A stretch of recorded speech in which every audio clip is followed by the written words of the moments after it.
sudut Kabupaten Cirebon, terdapat sebuah desa yang tanahnya tak hanya ditapaki, tapi dibentuk menjadi warisan budaya.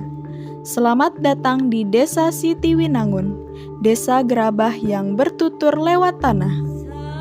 Di sini, gerabah tak hanya dibentuk dengan tangan, tapi juga dengan hati dan sejarah. Beberapa pengrajin masih setia menggunakan teknik tradisional dengan tangan dan roda putar sederhana. Setelah dibentuk, gerabah dibakar dalam tungku tanah liat dengan suhu tinggi, menguatkan setiap sudut karya yang telah tercetak. Gerabah lalu didinginkan, dipoles, dan siap tampil sebagai karya yang tak hanya fungsional, tapi juga estetis. Setiap lekukan membawa kisah tentang tanah, tentang tangan-tangan terampil, dan tentang perjalanan budaya. Demi memudahkan siapapun yang ingin datang, kami, para pemuda desa dan mahasiswa KKN, mendaftarkan para pengrajin di Google Maps. Kini, gerabah Sitiwinangun bisa dicari, dikunjungi, dan dikenal lebih luas. Bagi kalian yang ingin merasakan sendiri membuat gerabah, kami membuka Open Class Gerabah, sebuah ruang belajar terbuka di mana siapapun bisa belajar membentuk dan mewarnai gerabah langsung dari para pengrajin lokal.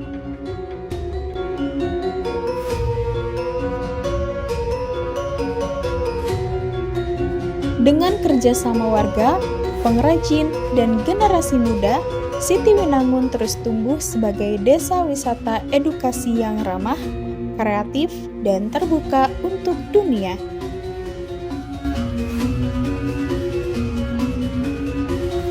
Datanglah ke Sitiwinangun, temukan kisah di balik tanah, dan pulang bawa karya dan cerita. Desa Wisata Gerabah Sitiwinangun, warisan dari tanah untuk dunia.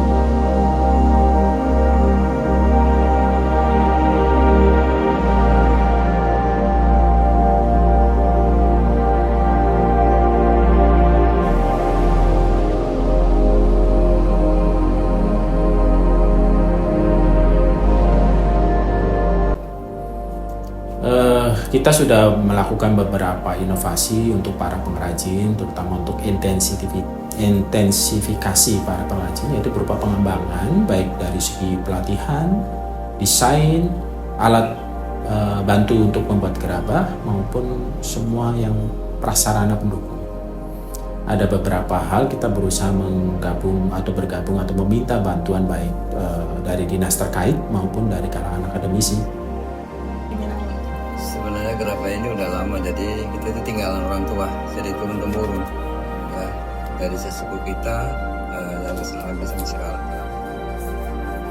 Jadi begini, filosofinya memang apa ya, gerabah kita tuh dulunya itu bukan sekedar gerabah sih. Jadi itu ada penempatan yang masing-masing nggak seperti untuk dikeramatkan gitu kan. Misalkan kalau dulu itu misalkan ada semacam memolo itu kan, itu kan pasti ada seperti itu. Juga kalau dulu itu sebenarnya sebagai seserahan itu harus ada barang dari gerabah. Motivasinya sih sebenarnya buat melanjutin tuh karena emang sayang aja kalau nggak dilanjutin. Kalau bukan dari kita sendiri tuh nggak ada yang melanjutinnya. Jadi kesadaran diri kitanya aja sih sebenarnya untuk mempertahankan budaya yang dari warisan yang sebelum-sebelumnya gitu. Tantangannya sih lebih ke gimana cara kita nge-manage waktu sih. Kalau anak muda tuh lebih banyak malesnya ketimbang kerjanya ya. Jadi tuh ngumpulin moodnya tuh lebih tantangan kalau buat saya tuh, sama nurunin egonya dari idealisnya. Terus gimana kita nurunin idealis itu supaya kita ngikutin pasar. Kadang anak muda tuh di idealisnya tuh tinggi banget kan, kayak misalkan saya nggak mau nih bikin tradisional atau bikin gentong, itu wah kuno gini. Cuman kan kita turunin idealis kita sedikit, gimana ngenalin budaya Sitiwinangun tuh kayak gentong atau apa, tapi dengan caranya kita, kayak kita gabungin motif-motif yang sekarang gitu sih sebenarnya. Tantangannya sih lebih ke situ sih, sama nyiptain model baru kayaknya. Peran ibu buat kerabat Sitiwinangun di desa itu, kita tuh lebih untuk membantu suami dalam ekonomi keluarga, maksudnya biar nantinya tuh kebutuhan keluarganya tuh mampulah ditambah-tambahkan dari penghasilan menjual gerabah. Jadi strateginya ya kita harus benar-benar cari bandingannya gitu, bahwa desain apa sih yang paling lagi digemarin pasar sekarang lah, itu kita incer dan kita tiru juga sih.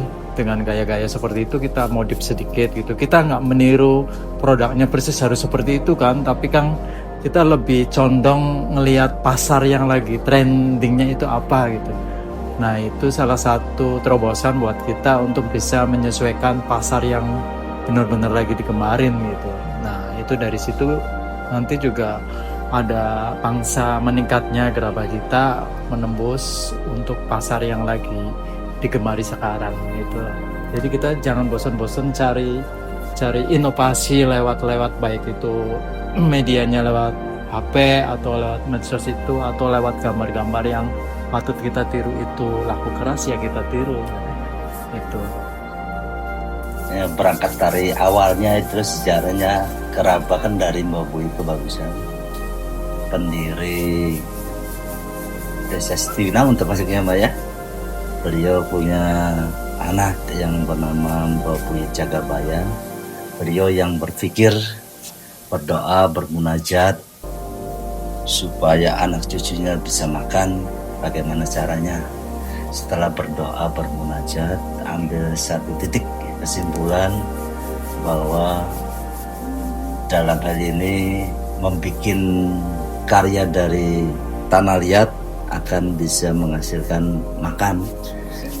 Karena dulu belum ada uang, jadi bikin barang ditukar sama barang, kayak padi, umbi-umbian dan macam-macam ya, barang-barang makanan. Ini berawal dari situlah sejarah gerabah terbentuk dari Mbak Bui Jagabaya, salah satu anak dari Mbak Bui Kebagusan, pendiri desa Sitiwinangun, yang sampai sekarang alhamdulillah masih banyak yang bikin ya. Walaupun dari awal-awal masih tradisional, berkembang setelah Pangeran Panjunan ya, abad 15-an baru menyebar ke seluruh Jawa. Ini kayak gitu sejarahnya. Dahulu sih pernah ya,